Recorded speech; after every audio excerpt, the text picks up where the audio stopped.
Assalamualaikum warahmatullahi wabarakatuh. Salam sejahtera untuk kita semua. Halo sahabat tani, jumpa lagi dengan saya Mr. Sukadi. Apa kabar teman-temanku?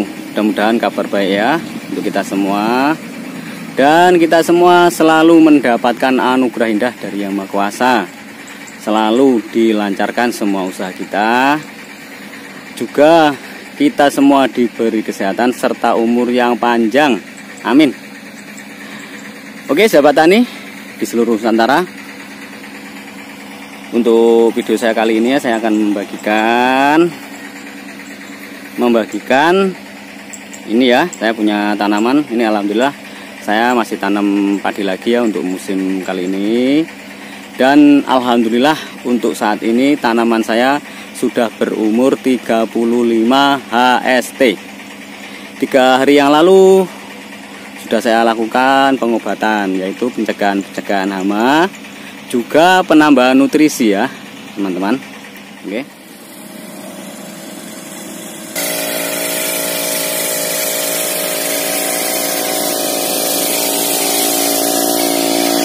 Ini ada teman. Kita lakukan pencegahan, oke, semua ini seperti ini ya.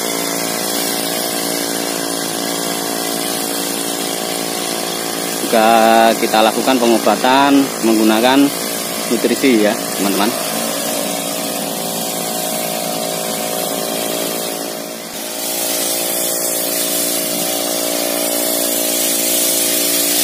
Napis.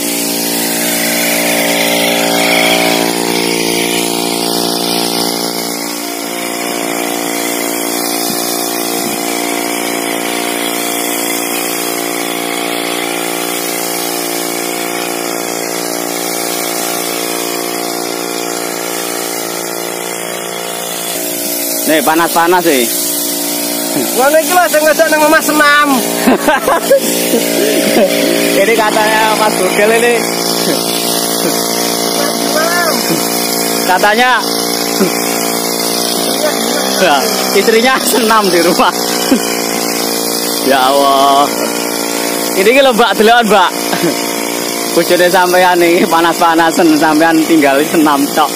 Ya Allah. Oke, yang penting kita terus semangat. Semangat ya. Ini kan kita jangan ngajak nang Mas Senam ini ki. Leggingnya anyar, sepatunya anyar, sing lanang terus lanjutan. Ya Allah. Kamu. Senam. Aduh. Oke, pokoknya semangat. Tetap. Semangat ya penting ya. Semangat.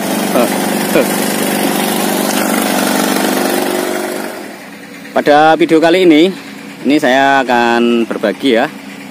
Jadi tentang tanaman padi yang kerdil ya, sahabat-sahabatku. Ini beberapa waktu yang lalu, yang sebelah sana ya tanaman saya. Ini ada yang kerdil, yang sebelah sana. Ayo monggo kita lihat ke sana yuk. Oke sahabat tani, di sini ya, di sebelah sini. Ini tanaman ini kemarin ya, beberapa hari yang lalu mengalami keasaman ya. Jadi lahan karena terlalu basah ya, jadi lumpurnya ya terlalu berlumpur dan zat asam naik, jadi mau ambles ya teman-teman. Alhamdulillah berkat racikan nutrisi Fungisida plus zat PT yang kita gunakan, tanaman kita aman seperti ini ya, sudah kembali normal. Oke teman-temanku, sebelum kita lanjut ke video berikutnya, jangan lupa like, komen, dan subscribe-nya. Terima kasih yang sudah like, komen, dan subscribe. Pokoknya lemah teles Gusti Allah yang bales. Oke, seperti ini ya, sudah kembali normal. Oke teman-temanku, bisa kita perlihatkan sebelum tanaman seperti ini. Monggo kita lihat. Oke teman-temanku, ini tanaman saya ya, yang kena asam-asamen ya teman-teman, yang kena asam-asamen. Jadi tanaman yang kena asam-asamen ya teman-teman, otomatis akan kerdil kalau tidak segera kita atasi ya teman-teman. tanaman akan semakin kerdil dan ambles ya. Tentunya kita akan gagal panen. Oke, sahabat tani, kita punya solusi ya. Jadi langkah-langkah pertama ini ya teman-teman, kalau mengalami tanaman seperti ini ya, jadi kendala seperti ini, langkah pertama yang harus kita lakukan adalah pengeringan lahan. Lahan harus kita keringkan ya. Oke, seperti ini ya. Lahan kita keringkan. Ini masih proses ya teman-teman. Masih proses. Air saya buang ya teman-teman. Air saya seperti ini ya teman-teman. Jadi air kita buang, kita keringkan lahan. Kita keringkan lahan ya teman-teman. Jadi penyebab asam-asemen ya atau kerdil ya seperti ini ya teman-teman. Ini ada dua faktor. Jadi faktor yang pertama karena tingkat keasaman lahan meningkat. Itu disebabkan karena lahan tergenang air terus ya teman-teman. Akibatnya seperti ini, tanaman akan asam-asemen dan akan kerdil. Seperti ini ya teman-teman. Terus yang kedua, itu bisa karena kekurangan air. Oke. Kekurangan air bisa kerdil ya teman-teman. Kalau tanaman kerdil karena kekurangan air, itu tinggal kita semprot saja, terus kita lap. Insya Allah jarak 5 hari akan ada perubahan. Oke teman-temanku, kalau kondisi seperti ini ya punya saya seperti ini karena disebabkan lahan yang tergenangi air terus. Jadi tingkat keasaman naik. Dampaknya ke tanaman seperti ini ya teman-teman. Nah seperti ini. Oke. Yang sebelah sana normal. Jadi yang sebelah sini ya sedikit ini ya teman-teman. Setelah lahan kita keringkan ya teman-teman. Setelah lahan kita keringkan, baru kita lakukan pengobatan. Untuk dosis, kalau keadaan seperti ini ya parah ini ya. Ini lumayan parah loh. Seperti ini ya. Kita berikan dosis 2 kali lipat. Biasanya kita memakai 50 ml per tangki ya. Kita beri dosis 100 ml per tangki. Oke, teman-teman. Jadi kita berikan dosis 2 kali lipatnya. Terus untuk pengobatan ya, teman-teman, kita lakukan pengobatan 2 kali, nggih. Kita lakukan pengobatan 2 kali, nggih. Interval 3 hari. Jadi kita lakukan pengobatan yang pertama, 3 hari kemudian baru kita ulangi lagi untuk pengobatan. Oke, seperti ini. Ini masih proses ya, teman-teman. Oke, kita keringkan lalu kita obat. Jangan dipupuk dulu, teman-teman. Oke. Oke, seperti ini ya. Ini insya Allah nanti kalau sudah kering mau saya obat ya, teman-teman.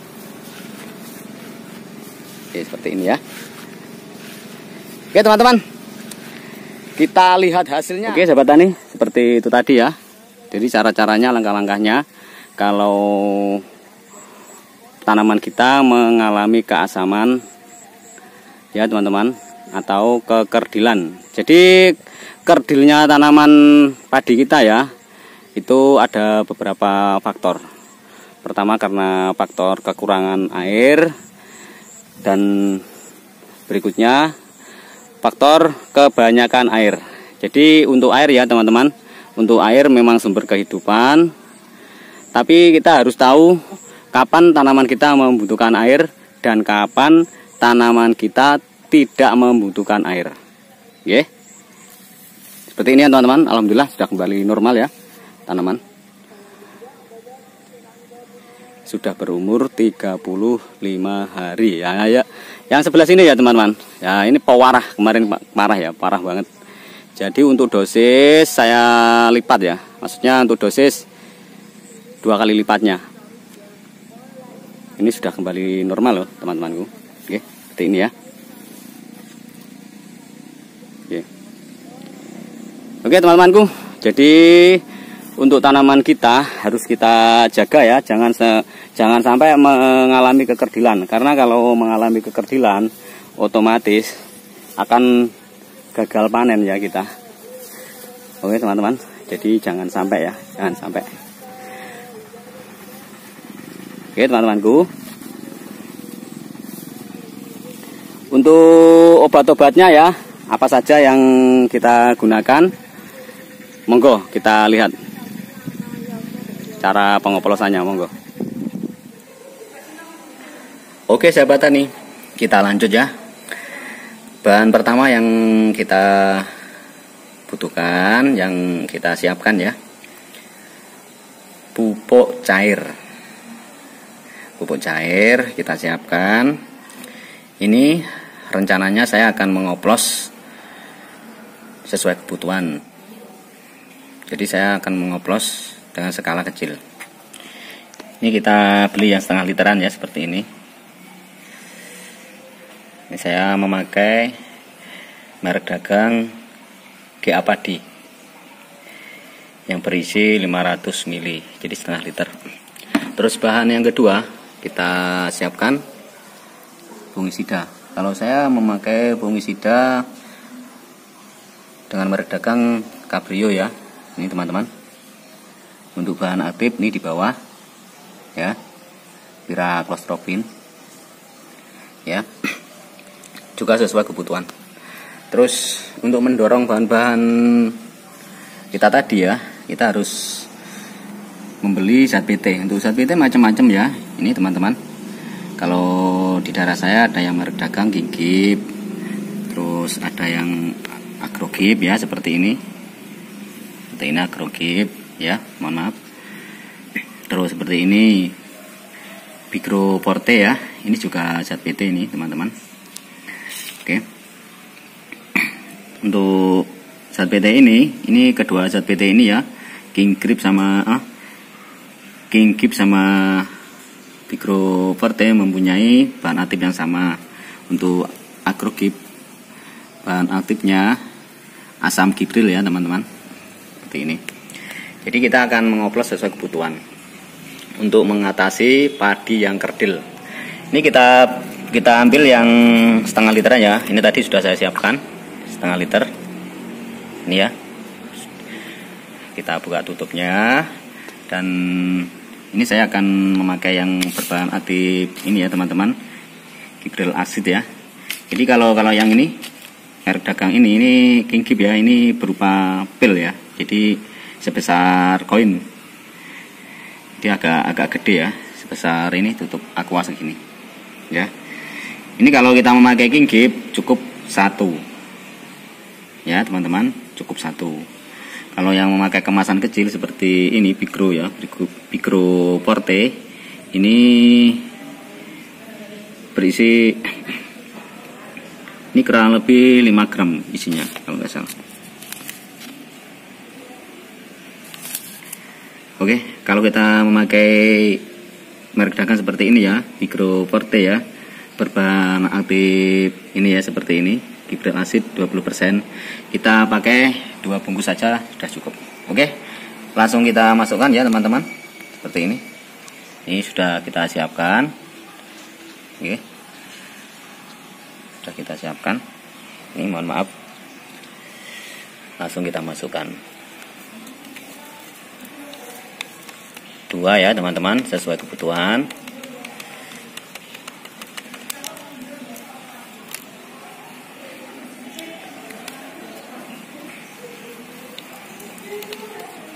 Oke, ini berisi 500 ml. Terus untuk ini ya fungisida, ini kita butuhkan 25 mili saja ya teman-teman. Jadi kita harus ngambil takaran ya, seperti ini ya, kita takar.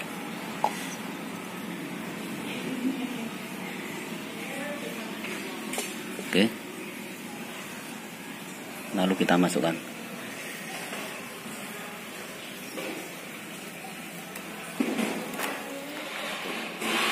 Oke teman-teman, seperti ini ya cara-caranya. Untuk dosis kita beri ya, dosis 50 mili, jadi 2 takaran ya per tangki. Jadi biar hasilnya maksimal untuk mengatasi padi yang kerdil. Oke, seperti ini ya. Untuk wadah ya, bisa kita pindah ke wadah yang kosong seperti ini. Misalkan tidak dipindah juga tidak apa-apa. Seperti ini ya teman-teman. Oke, siap. Oke, seperti ini kita lanjut. Oke teman-teman, seperti itu tadi ya. Itu tadi cara-cara pengoplosannya. Jadi kita gunakan pupuk daun, fungisida, dan kita tambahkan zat PT. Mungkin teman-teman banyak yang mikir ya, kok saya selalu mengandalkan zat PT. Iya, karena zat PT lah yang bisa mendorong nutrisi yang kita gunakan, seperti pupuk daun atau fungisida yang kita racik ya teman-teman. Jadi kita campurkan zat PT untuk mendorong nutrisi yang kita gunakan. Dan insya Allah hasil tanaman akan seperti ini ya teman-teman. Ini ya. Ini tanaman yang normal, yang tidak mengalami keasaman ya. Yang tidak mengalami keasaman ya, juga tidak mengalami kekeringan ya. Jadi hasilnya normal. Terus yang sebelah sini ya ini. Kelihatannya teman-teman. Jalurnya sini sampai ke sana mengalami keasaman ya. Jadi lahan terlalu basah. Jadi mau asam-asaman, mau ambles. Tapi alhamdulillah sekarang aman. Seperti ini ya teman-teman. Oke. Seperti itu tadi ya teman-teman. Mudah-mudahan video saya bermanfaat. Jangan lupa like, komen, dan subscribe-nya. Insya Allah akan kita bagikan pengetahuan yang bisa bermanfaat untuk kita semua. Salam satu lumpur, salam sejahtera. Wassalamualaikum warahmatullahi wabarakatuh.